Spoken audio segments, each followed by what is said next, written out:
Young, and I'm the site coordinator to the Southern Allegheny Museum of Art here in noisy Bedford. I'd like to take you on a tour of the museum at this historical property. This is the Anderson House. Let's go get started. Come on in.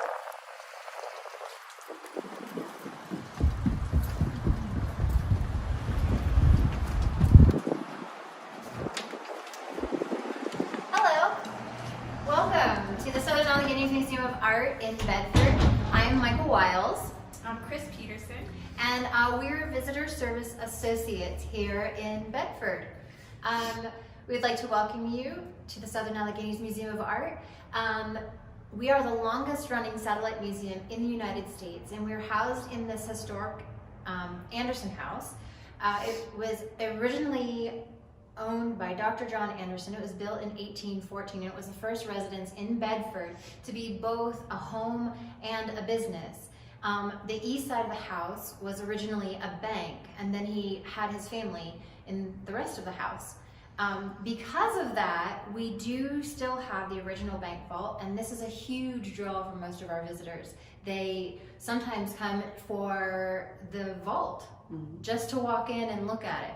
And so we'll be taking you in there and giving you a mini tour of our bank vault. A lot of the house is original. We tried to maintain the historic preservation, like the preservation of the house, and as well as making it safe for the art to be in here. And that was a huge project. And it's been lovely. We've been very blessed to have this as our facility. I'd like to show you a little bit more, and I'm going to take you into the first section of the Titleman Galleries, which is right this. We're standing currently in the Lemley Hallway Gallery, which starts here, goes up the stairwell, but we're going to come back to that. We're actually going to start our tour in the Titleman Galleries. In here, we are currently showcasing pieces of art from our permanent collection that are created all by female artists. This is in support of the Women's Centennial Celebration. So everything that you're looking at on here was made by a female artist, and it comes from our permanent collection. There's a lot of Colleen Browning, and some of she has some stunning work, and she's got a tremendous spectrum. She goes from some of these more beautiful, realistic pieces to these colorful abstractions. I selected the show in terms of trying to approach and be approachable by the community and having a selection, a little bit of something for everybody. So if you're into some of the more traditional, straightforward realism, or if you're into maybe a bit more abstracted pieces, there's something in here for you to enjoy. So as we move our ways through, this is the entire Titleman Gallery. All three rooms are Titleman. And this is all the same Women's Centennial Celebration support. So we have a little bit more Colleen Brown back here towards the back of the room. And we have another piece, it's my favorite artist, is Maggie Milano. And I have to talk about Maggie for just a second because I think she's so incredible. Those are brushed aluminum pieces, and they're inlaid, and we have two of her artworks that are of the same fashion. And she has worked in casting and painting and leather. She's just an incredible person, and we are very, very blessed to be able to have some of her pieces hang on our walls. Maggie Milano is also, her pieces are in our educational collection, which travel to schools to educate children about different kinds of art, because it is so interesting. It is. And so many different, what's the word I'm looking for? She's got so many mediums. Yeah. Sorry. She's not just a one kind of skill set type of lady. She's got a lot of feathers in her cap. She's got a lot of things. We're actually going to meet, or I'm going to introduce you to a local artist upstairs who's very similar to that. So stay tuned. This door leads into our Kids Creative Lounge, where we do a lot of our children's workshops. But we're going to showcase that in another video a little later. So we're just going to go right around here, back into the Lemley hallway, and we're going to head up the stairs, and I'm going to show you a little bit more. Oh, actually, before we do that, gift shop. I'm going to show you the gift shop.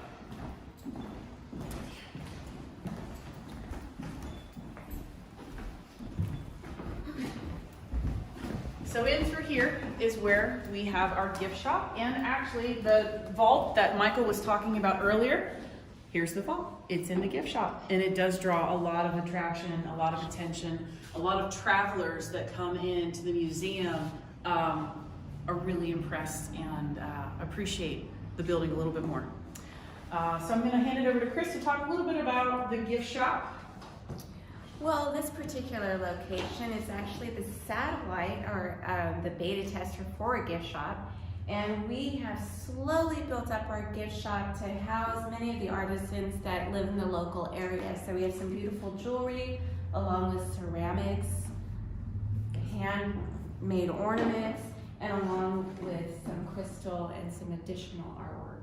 And that's a great point. We try really hard to stock this with handcrafted, handmade pieces from artisans from our local community and some surrounding local communities. And it actually leads into the smaller room. It's a little offset of the gift shop, but still these items are for sale, for purchase. And we have a nice book selection too for those who may want to just brush up on a bit of reading. So that's our gift shop. It's been a lovely addition to this building and the facility. And it does help us to fulfill part of our mission statement in reaching out to the community and allowing, showing artists and artisans crafts and making it available to the people in our community and making them aware of it. It's really exciting to learn about these people who live 2 blocks away from me that have this magnificent skill that I had no idea. And lots of people who are coming into the museum are really excited to learn that too. That's an excellent point, that even in, we're a smaller community, but when we kind of pull everybody together and they all come to this gift shop, we have tremendous amounts of things to offer, handcrafted, one-of-a-kind, unique things to offer, and that's a little jewel in our town. It's really amazing. We're gonna go up the Lemley hallway, and as we go up the staircase, we're gonna be looking at some Sue Severson pieces. These are also artworks from our permanent collection. We decided to focus the Sue Severson pieces in the hallway. One, because her collection in particular is very strong. It houses a nice an energy unto itself. So we decided that she deserved the focus, and therefore we put her in the hallway, which goes up the staircase. And The staircase is original to the house. that's true. It is. And it is unique. So now we're upstairs. We're going to start with one of our local regional artists, whom she's brand new to the scene. We were the premiere for some of her work. So follow me in here. This is Shauna Andrews. And this is the Donald Robinson Gallery. Excuse me. Shauna's work is undeniably powerful. She's very young, she's learning, she's self-taught, but this opportunity being presented to her at such a young age will undoubtedly shape her career, her life. And I find it a personal honor to be able to gift that to someone, to be able to bring her along in her life's work, which this is just a small sample of what she's capable of. I've seen other stuff that she's done. This is what she's submitted for her theme to her show, what she wanted to talk about. This is what she wanted to express. Like every true artist, she has many more things to say, and I've seen some of those things. So she is a star in the rising for sure. And I think it's been a fantastic bridge to showcase the female youth in support of the Women's Centennial Celebration on a local level. So she is representational of what's to come in our future. So. And she also had stated that she felt like it was a tragedy that because of the pandemic, they had missed out on their prom. So it's an expression they're dressed in their prom gowns, a lot of them, and she took photographs as if they were going to the prom. To continue on in some way. Right, yeah. That's very noble. Yeah. In this gallery, this is the Ash Gallery, we are showcasing a juggernaut in her field, Nancy Hirschberger. If you haven't heard about her yet, you will. She's a phenomenal fabric artist. All of her work is done in fabrics. She dyes her own fabric. She takes her own photography and models the pieces after the photos. Tremendous amount of work into each one of these quilts, and she herself is a lovely human being and individual. So there are a few pieces, and if I'm not mistaken, I believe it's this piece here against the wall is actually purchased by another museum, and she was gracious enough to allow us to showcase it here, which I find a tremendous honor. Her work is sought after. She is a nationally recognized artist. And it's exciting that she's in our community. It's super exciting that she's in our community. And a part of SAMA's mission statement to preserve and showcase American art, this lady right here, I believe in my heart, she will be one for the history books. She is going to be the one that you said, I knew her when. Her work is unparalleled. At least in my experience, I've never seen anybody quite like her. And for SAMA to be able to continue to be the platform at which she operates and continues her work is an honor. It's an honor that we've crossed paths and that we were able to help her continue on her journey and give. I mean, look at her output's amazing. She's phenomenal.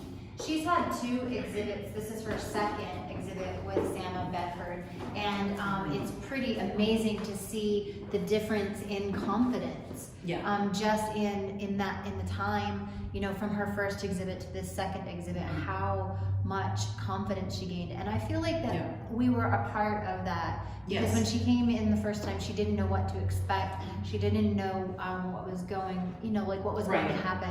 And we were her first exhibition. And then she's gone on to do other awesome things. Incredible and the second time, it was like, it was like so simple. Her artist lecture was impactful. Yes. What she actually had to say about her work was noteworthy. Yeah. It was really wonderful. Yeah. Without further ado, we're going to head across the hallway. These are our local regional galleries. They have yet to be titled. In this room, we're showcasing Jen Judd. She's another local female artisan who, she has a military background, and she no longer works with the military, but I feel like you can sort of see that in some of her work. Her colorful abstractions are, you can't ignore them. The color alone is pretty tremendous. She herself is a tremendous person. So I feel like these are beautiful reflections of who she is as a person onto canvas. When given the opportunity to talk at her artist lecture, she said just as much, and it all makes perfect sense. I'm a personal fan of Jen's work.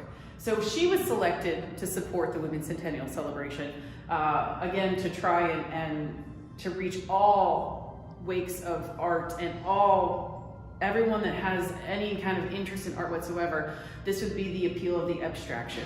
This would be maybe a bit more colorful for maybe a younger crowd or some folks that really just enjoy a lot of color. So that's why she was selected on top of her leadership skills in the community and her as an individual. She's a wonderful, wonderful lady who volunteers for the museum a lot. She actually does a lot for us on a volunteer basis. So this is Jen's room.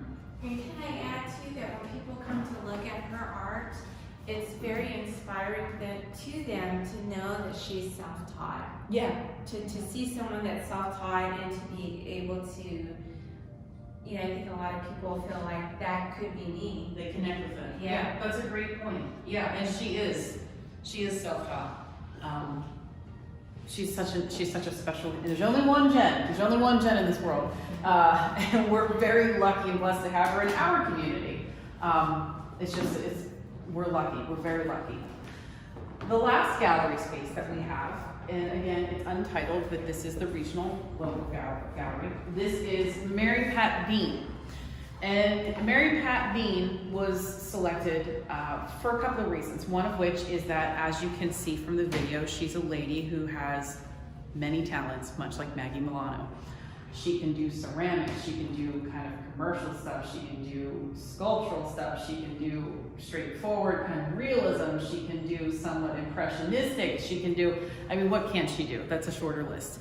Her talents know no bounds. You give her photography, she's gonna do something great with photography. She's actually working more as a digital media artist, compiling and working with technology in more of a digital format anymore. But her skill set it's very apparent to me. And I wanted to select and represent her as the working business lady, because that's what she does kind of full time.